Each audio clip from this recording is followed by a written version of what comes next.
heart and in our mind and in our behaviors, right? Thank you for that. I really appreciate it. So our lesson for today, I thought it was really kind of funny because I had sent out the announcement early in the week. I usually send out Tuesday morning and or Monday morning, depending on how motivated I feel. But I had said, so often I have people ask me, how do I know that I'm intuitively aware and getting messages from Spirit? Or it's not my ego, or it's not my imagination, or my own wanderings in my head. And I think that that's a valid question, especially as we're growing and developing as intuitive individuals. And then this morning, there was a message from Joel Osteen, of all people. So, Joel is not a spiritualist by any stretch of the imagination. He's just recently broken free from the Baptist Convention and moved into a more, dare I say, metaphysical mindset in his ministry. And love him, have always loved him. I love the way he preaches. I love the way that he teaches. He's very spontaneous. He's very real. He seems approachable and honest and sincere. And I like that. And so this morning when I saw his message, it was about that intuitive feeling that we get. And all of us have this. All of us have that. Something's going on. I meet somebody, and something's just not right. Just don't feel comfortable with that person. Something intuitively tells me that's not somebody that I want to continue to have a relationship with or build a relationship with. We've all had that happen. Somebody that you just don't gel with. And you try and tell yourself, nah, it's just me. I just don't know them well enough yet. And you extend yourself and you extend yourself. And the more you do, the stronger that intuitive feeling gets. Is that the craziest thing? So now you actually have things in common with this person, but still you feel that something's not right. So they invite you to go someplace with them alone. And something's nagging at you. Nah, I don't think so. Do you ignore it? Do you ignore that nagging? It's been going on for quite some time, right? It started right from the beginning. God has designed in us the ability to see things that we don't see with our eyes. Things that we can't discern in a visual way. We just feel them. We just know them. We just know them. There's no doubt. There's no question. But we fight against our own intuitiveness. And then what happens? We get in a lot of trouble. We get in a lot of trouble. Right? Over and over and over again. Because we're afraid that maybe it's just our imagination. Well, what is our imagination? Maybe it's just our ego. Well, what is our ego? This morning I was watching Super Soul Sunday and I thought this was a perfect way of explaining what this means. Each of us are spoken over. Each of us are designed and blessed and created by the almighty source of all creation. Specifically, perfectly, intentionally. How could you possibly ignore what you are and how you were designed?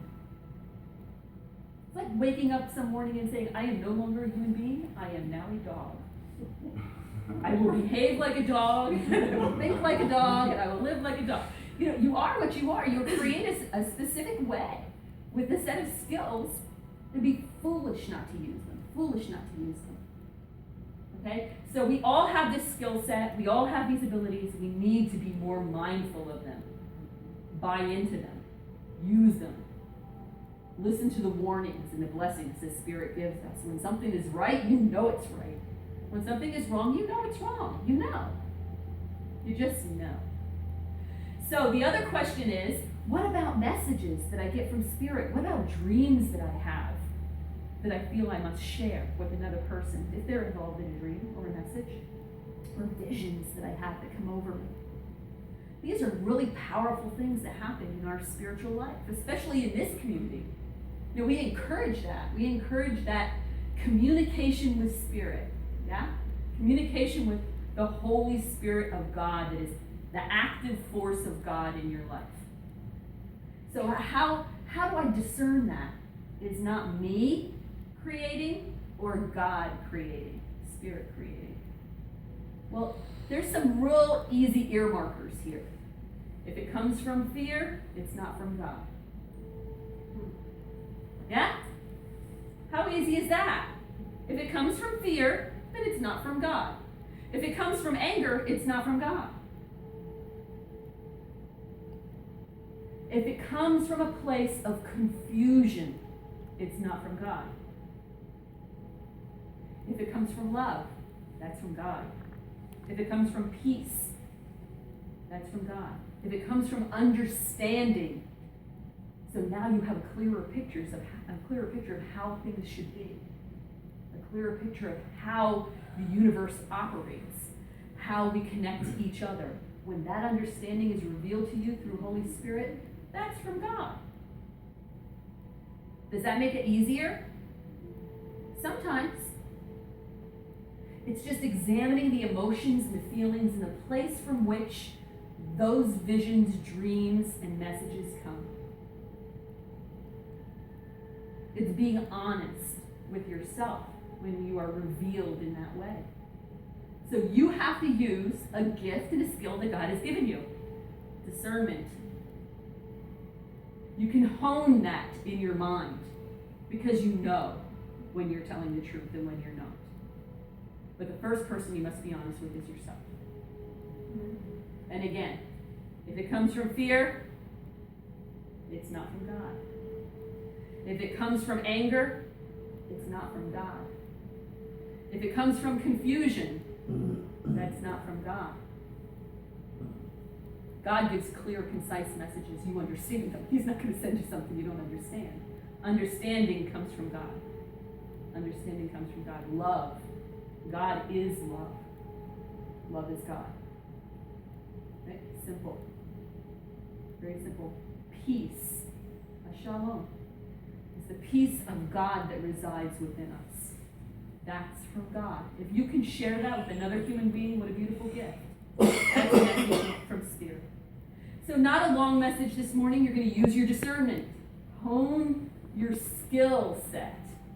Be honest with yourself. And use those little indicators. So this way you know. You know without a shadow of a doubt whether something is from Spirit or it is from within yourself for your own selfish purposes. And hey, guess what?